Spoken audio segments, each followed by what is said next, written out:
Hey, it's a girl Josie here. Welcome back to my channel. If you're new here, thank you for coming. And if you're old here, hello, bestie. I really appreciate you. So, in today's video, I'm going to be telling you about some of the things that shocked me or some cultural shocks I experienced as someone who moved to the UK whilst I get this look done. So, make sure to stick and stay with me and watch this video to the end.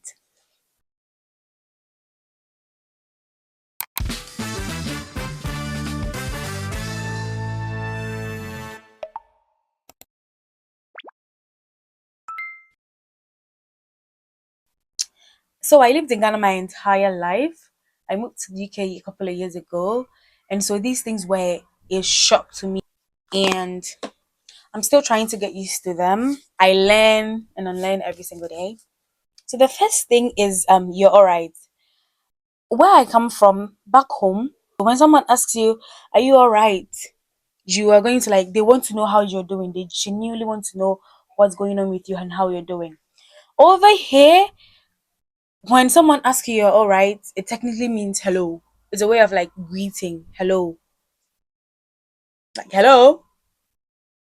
The moment they ask you, are you all right? They just move on. Like they'll just move on. They wouldn't even wait for an answer. Like how am I supposed to even know that? And besides, why are you asking me you're all right if you're not ready for an answer? Like can't you just say hello, move on?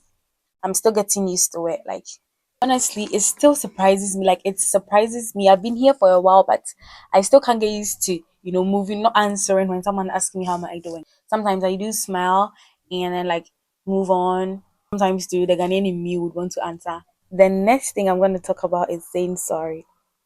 Brits will say sorry for every single thing. You bump into them, sorry. You step on their foot, sorry. You're in the way, sorry. Like, are you sure you're being polite or you're trying to guilt trip me? I still do not get it. And whilst we're on sorry, again, when someone falls or someone something bad happens to someone, we say sorry to them, although it's not your fault, but then you're trying to sympathize with them. You show some kind of sympathy. There was this time something happened to someone over something happened to someone over here, and then I kept saying sorry, oh sorry, sorry. They looked at me in an awkward way and they were like, why are you saying sorry? It's not like it's your fault. Oh my god, I was so embarrassed. Like it was so embarrassing. So yeah, technically, we use sorries in different contexts. If you want to show sympathy over here, you just say poor you or um careful. I'm still getting used to it. Sometimes I do say sorry when to show sympathy, but I'm trying to not do it. Just say poor you or careful. By saying poor you to a Ghanaian, hell no, don't saying poor you when something bad happens to the person. You're gonna tell them poor you, don't. I'm telling you, do not just say sorry or don't say anything. The next thing is saying thank you to bus drivers. Over here, whenever you're getting off a bus, they say thank you to show appreciation to the bus drivers. Like in Ghana, people are always fighting the drivers and then the bus conductors. And you want them to say sorry? No, it's not happening.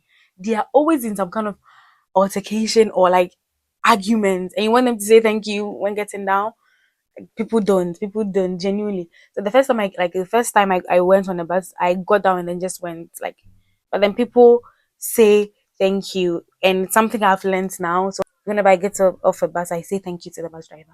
Another thing is queues. Over here, people queue for every single thing. Queues are so sacred over here. Nobody's going to tell you to move back. It's not like you're going to get shouted at when you skip a queue, but you're going to feel the collective disappointment in the air. Everybody will be looking at you so weirdly. Nobody's going to tell you, "Hey, why did you skip a queue?" Da, da, da, da, da. No, it doesn't happen. You are going to go back, move back after how tensious the atmosphere is going to be. No one is going to tell you, "Hey, you skipped a queue" or something. But in Ghana, there are queues, but it's not like we really stick to them. There are queues, they are there just for being there. Like the queues are just there. The queues are just there. We don't really stick to it. And I get it because why are you skipping the queue? You came to meet me over here, but why are you skipping the queue? But in Ghana, it doesn't happen. The queues are just there. Someone can just come and then skip a queue. And it kind of makes sense because you came to meet me. Why are you skipping the queue? The queues are just there. We don't really conform to it, but they are just there for being there. They are just there because they need to be there. So we don't really stick to it. Why are you trying to skip the queue whilst you came to meet me here? Make it make sense. T. T is like a personality trait over here. Every situation, tea. Feeling sad, tea. Feeling happy, tea. Feeling bored, tea. Every single thing. Can you give me a cup of tea? Like, the world is ending. Boil the kettle. A visitor arrives, tea. Like, can't you guys be versatile for once? Like, every single thing, they take tea for it. Every single thing, they're gonna take tea. Can't you have something else? Can't you guys have something else? Must it always be tea?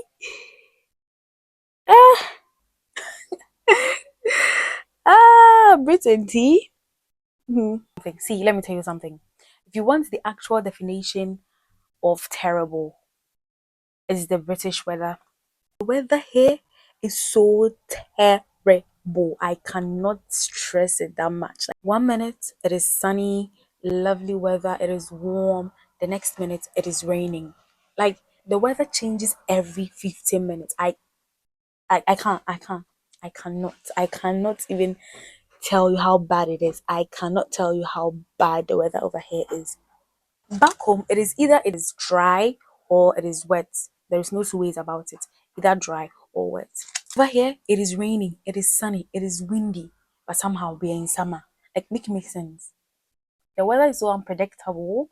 You have to prepare for every single thing. You can go out in sunshine and come back drenched. That is how bad the weather over here is.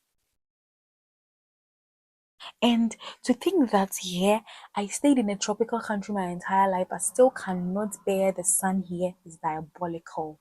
During summer, when the sun comes out, it is so bad. And it's maybe 28 degrees. Bro, I lived in a country where it gets to like 35, 34.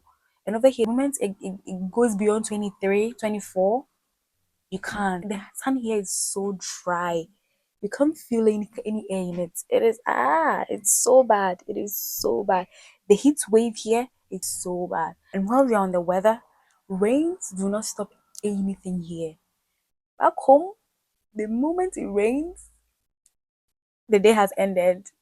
Literally, the day has come to an end. But over here, it doesn't stop anything. It doesn't stop anything from happening.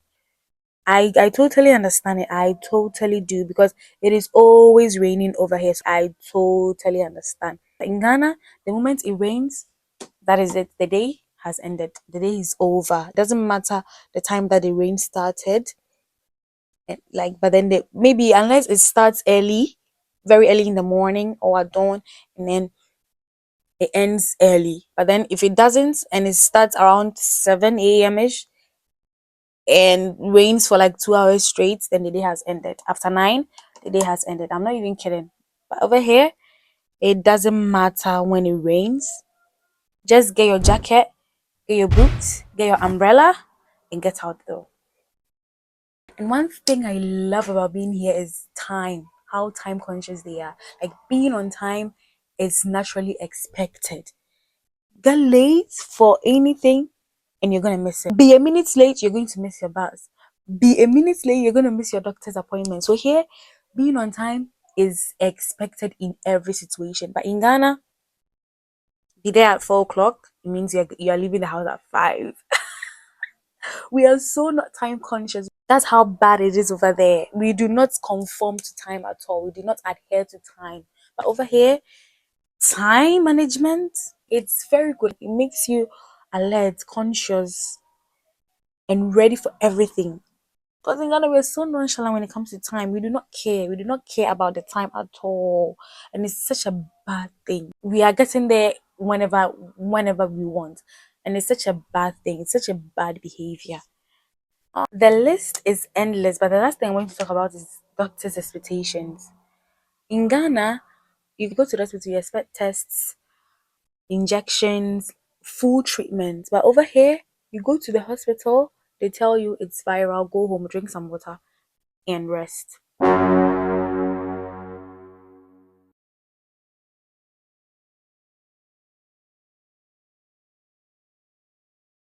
Anyways, these are some of the cultural shocks I experienced as a Ghanaian living in the UK. They felt backwards at first, but I'm kind of getting used to them now.